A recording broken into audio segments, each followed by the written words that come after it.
DC Jammu Shri Anshul Garg ji ने तहसील complex Arniya की नई इमारत का आज उद्घाटन किया। आपको मिल जाएंगे।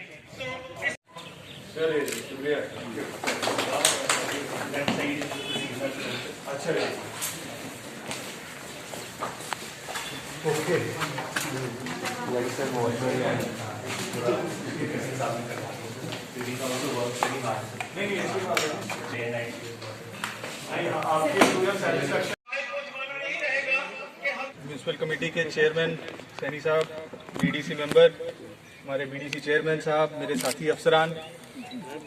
अरनिया म्यूनसिपल कमेटी के सभी काउंसलर्स जो हमारे साथ हैं, बहुत से मोज़ेज़ जिन्होंने बात की, हमारे सीनियर सिटीजन डॉक्टर साहब जिन्होंने काफ़ी जज्बात के साथ बहुत सारी चीज़ों के बारे में जानकारी दी जिनके बारे में शायद हमें पहले नहीं मालूम था, और बहुत सारे हमारे साथी जो कम वक्त में भी हमारे साथ जुड़े हैं, हमारे मीडिया के सभी साथी, सभी को आदाब, नमस्कार। सबसे पहले तो अरनिया के सभी लोगों को मुबारकबाद देना चाहूंगा। मैं समझता हूं कि हमारे अलावा आप सब लोग मुबारकबाद के हकदार हैं कि काफ़ी अरसे के बाद जो हमारी रेवेन्यू बिल्डिंग है वो कंप्लीट हुई है, क्योंकि कोई भी सरकारी दफ्तर हो जब वो रेंटेड अकोमोडेशन पे फंक्शन करता है, खास करके जो हमारे पिविटल ऑफिसेज हैं जैसे रेवेन्यू है या रूरल डेवलपमेंट है, तो वो अगर रेंटेड अकोमोडेशन से काम करे तो मैं समझता हूँ इफेक्टिवनेस उस तरीके की नहीं रहती है। तो हमारी कोशिश थी, मैं तकरीबन 6 या 7 महीने पहले यहाँ आया था, तो बिल्डिंग जब मैंने देखी तो बहुत सारे हमारे साथी मिले थे, तो जिन्होंने कहा कि ये एक इम्पोर्टेंट टास्क है जिसको पहले तुरंत करने की जरूरत है, और खास करके बॉर्डर इलाके के लिए, क्योंकि बॉर्डर इलाकों की मुश्किलों का शायद अंदाजा बॉर्डर पे आके ही लगाया जा सकता है। दफ्तरों में बैठ के बात करनी आसान रहती है, बट यहाँ आकर ज्यादा बेहतर समझ आती है कि किस तरह की मुश्किलात लोग फेस करते हैं। उसके बाद बहुत सारे हमारे साथियों ने क्रॉप लॉस की और रिलीफ की बात की कि शायद रिलीफ जो है टाइम पर नहीं मिल पाता है, वो भी एक परेशानी थी। हमारी सरपंच साहिबा हमारे साथ हैं, तो इन्होंने भी जब दौरा किया था मैंने, तो उस टाइम इन्होंने भी जाहिर किया था कि बहुत सारे ऐसे हमारे इलाके हैं, बहुत सारे हमारे किसान हैं बॉर्डर पे जो छूट जाते हैं कि जब हेल स्टॉर्म की वजह से या किसी भी वजह से फसल का नुकसान होता है तो टाइम भी रिलीफ नहीं पहुंच पाता है। तो इस बार हमारी ये कोशिश थी कि किसानों के बैंक अकाउंट नंबर्स, उनकी रकबा कितना है, कितना रिलीफ का अमाउंट बनता है, उसको बहुत पहले से हम कैलकुलेट करें, और वो दिसंबर के महीने में हमने ट्रांसफर किया था तहसील ऑफिस में। उसके बाद अब तहसीलदार की अदला बदली में थोड़ा वक्त लगता है, फिर नए तहसीलदार ने ज्वाइन किया है, तो मैं समझता हूँ आज के टाइम पे जो मेरी इन्फॉर्मेशन है कि 80% से ज्यादा लोगों को उनके बैंक खातों में जो है मुआवजा दिया जा चुका है। उसके अलावा भी जो लोग बचे हैं तो अभी भी हमारे पास रिलीफ अमाउंट अवेलेबल है। ऐसा नहीं है कि अगर कोई छूट गया है तो उसको छोड़ दिया जाएगा, पर फिर भी आज एसडीएम साहब यहीं पर रहेंगे तो आप उनके साथ भी बात कर सकते हैं, मुखातिब होंगे। कोई भी ऐसे इश्यूज हैं आपके रिलीफ को लेकर के तो उसको बिल्कुल क्लियर करेंगे आने वाले अगले 10 दिनों में। और अगर एडिशनल अमाउंट की भी जरूरत पड़ती है, अगर किसी को लगता है कुछ अभी भी लोग छूट गए हैं उस फहरिस्त में, मैं समझता नहीं हूँ कि 5 महीने बाद कोई लोग छूटने चाहिए, बट फिर भी अगर कुछ ऐसे 2, 4, 5 लोग हैं तो मैं रिक्वेस्ट करूंगा हमारे पीआरआईज मेंबर से कि वो तस्दीक करके हमें वो लिस्टें दें कि ये कुछ जेन्युइन लोग हैं जो छूट गए हैं 5-7-2-4%। हमेशा ऐसा सरकारी कागजों कार्रवाइयों में रहता है, कुछ लोग जेन्युइन छूट सकते हैं, तो उनकी आप लिस्ट जरूर दें ताकि उनको भी हम आज इसके बाद कवर करें, ताकि रिलीफ का कोई भी जो है इशू किसी के मन में ना रहे। एक बड़ी अच्छी बात डॉक्टर साहब ने भी कही और बाकी साथियों ने भी कही स्टेडियम के बारे में कि भाई स्टेडियम एक इम्पॉर्टेंट एसेट है हमारे लिए, और ऑनरेबल एलजी साहब भी आप लोग देखते होंगे हमेशा स्पोर्ट्स एक्टिविटीज और यूथ की अक्सर बात करते हैं और स्टेडियम्स की बात करते हैं। तो मैं चाहूंगा और मैं एक रिक्वेस्ट एक छोटी सी आपके जरिए भी करना चाहूंगा कि हमारे पीआरआईज के पास भी बहुत सारे फंड्स इस बार डिवॉल्व किए जा रहे हैं, इनफैक्ट पिछले साल से किए जा रहे हैं और अगले साल भी वही सिलसिला बरकरार रहेगा। हर पंचायत के पास तकरीबन 20-23 लाख रुपए की रकम डिस्ट्रिक्ट प्लान के अंदर रहती है, हर एक ब्लॉक के पास तकरीबन 25 लाख की रकम रहती है। इसी तरीके से डिस्ट्रिक्ट डेवलपमेंट काउंसिल के पास भी 10 करोड़ की रकम फॉर द एंटायर जिले के लिए रहती है। तो इस तरीके के बहुत सारे फंड्स जो हैं वो पंचायतों के पास, ब्लॉक्स के पास भी इन एडिशन टू नरेगा और जो दूसरे फंड्स आ रहे थे नरेगा के तहत या पीएम आवास के तहत, 14 फाइनेंस कमीशन के तहत, वो फंड्स तो आ ही रहे हैं। उसके अलावा ये डिस्ट्रिक्ट प्लान के जरिए भी फंड्स दिए जा रहे हैं और उनके ऊपर खास एक फोकस किया जा रहा है कि हम कोशिश करें हेल्थ केयर फैसिलिटीज को बेहतर करने की, एजुकेशन फैसिलिटीज को बेहतर करने की, स्पोर्ट्स फैसिलिटीज को बेहतरीन करने की। तो मैं रिक्वेस्ट करूंगा कि जो हमारे कंसर्न पीआरआईज हैं वो इसके ऊपर थोड़ा काम करें और इस साल का प्लान जो हमने मार्च में कंप्लीट करना है उसके अंदर इन सारी फैसिलिटीज को ऐड ऑन करें। लेकिन अगर एडिशनल फंड्स की कहीं जरूरत पड़ती है डिस्ट्रिक्ट प्लान से जो जिसके अंदर हम आपकी मदद कर सकते हैं, उसके लिए हम हमेशा तैयार रहेंगे।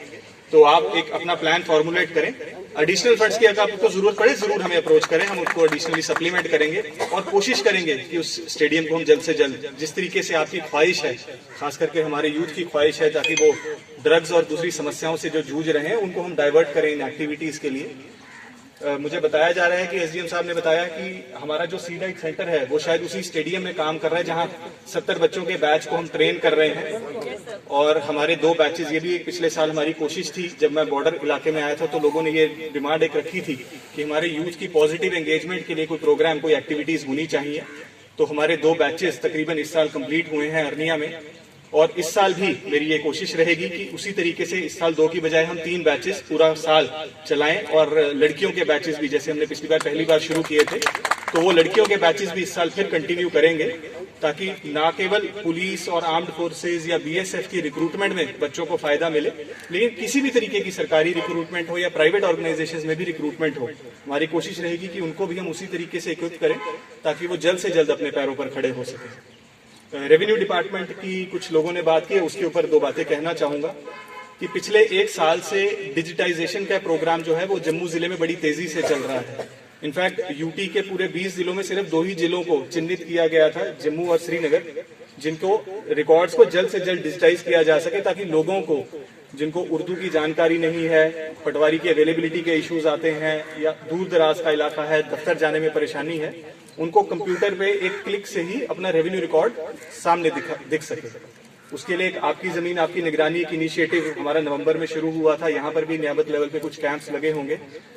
और उसके तहत अर्निया का जो हमारे 50-52 रेवेन्यू विलेजेस हैं, उनमें से 38 विलेजेस का जो रिकॉर्ड है वो ऑनलाइन आपको दिख सकता है। तो उसके लिए आपको किसी तहसीलदार के पास, पटवारी के पास, गिरदावर के पास जाने की जरूरत नहीं है।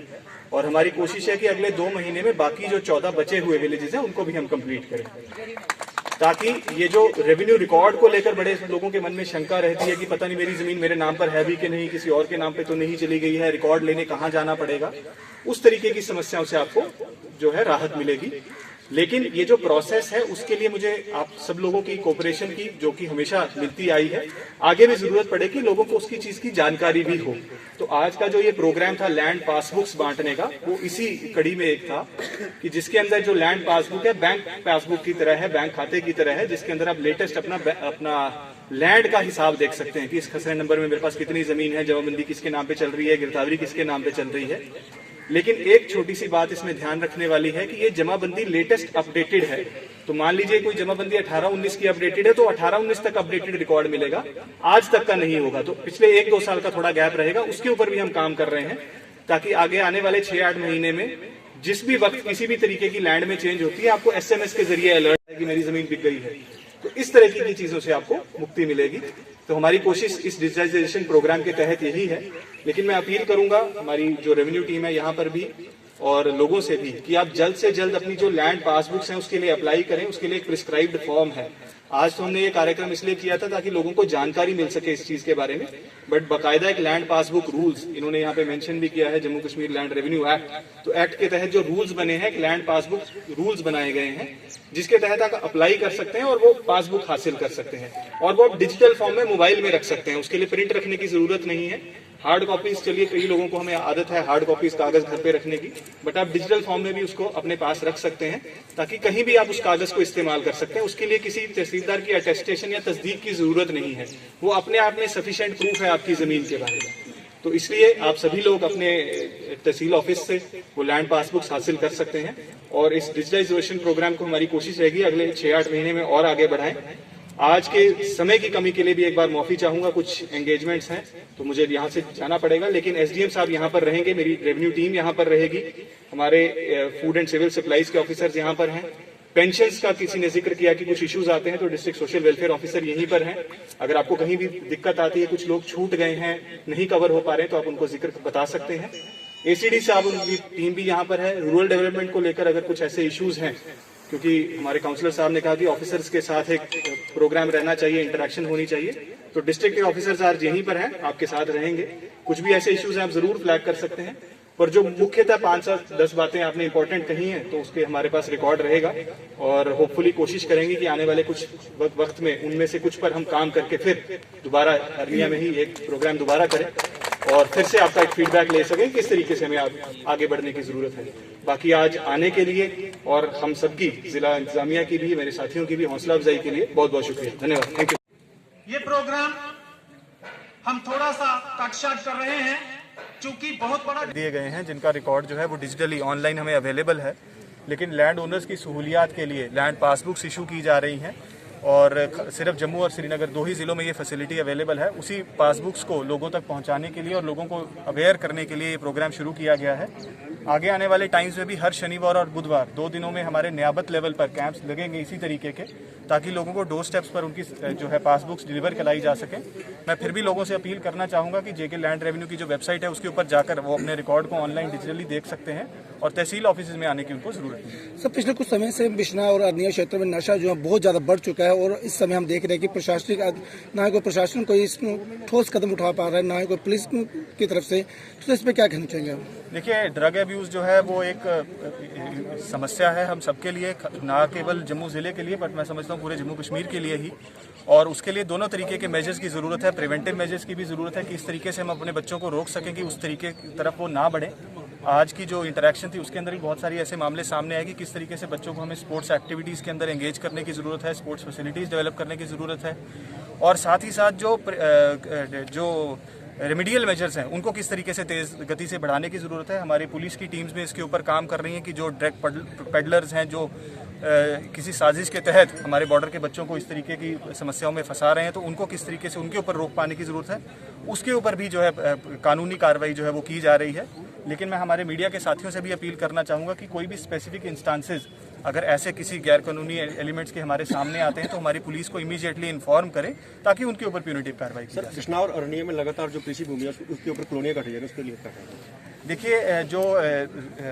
Conversion land use, change of land use मैं समझता हूँ जिसकी आप बात कर रहे हैं, उसके लिए जो है रूल्स नोटिफाई किए जा चुके हैं। उसके अंदर जो अर्बन डेवलपमेंट एरिया है उसके अंदर जेके डेवलपमेंट एक्ट के तहत कार्रवाई की जा रही है, और जो बिल्डिंग परमिशंस हैं उसके लिए एक कानून बनाया गया है housing and urban development department के ज़रिए, और जो जम्मू मास्टर प्लान के तहत एरियाज़ हैं उनके तहत उन बिल्डिंग ओनर्स को परमिशन लेने की ज़रूरत है, और जो रूरल इलाके हैं उसके लिए डिपार्टमेंट ऑफ रूरल डेवलपमेंट की तरफ से नोटिफिकेशन जारी किए जा रहे हैं।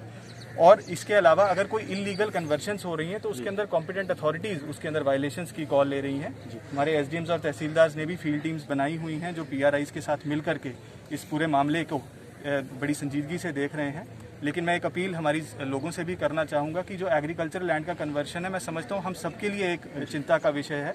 लेकिन बहुत सारे ऐसे लोग हैं जो विलिंगली भी अपनी लैंड को कन्वर्ट कराना चाहते हैं, जिसके लिए चेंज ऑफ लैंड यूज़ का एक प्रोसीजर बनाया गया है। तो मैं अपील करूंगा लोगों से कि वो चेंज ऑफ लैंड यूज़ के लिए भी ऑनलाइन पोर्टल के जरिए अप्लाई कर सकते हैं और फीस भर के कानूनन तरीके से अपनी लैंड को कन्वर्ट करवा सकते हैं। Thank you.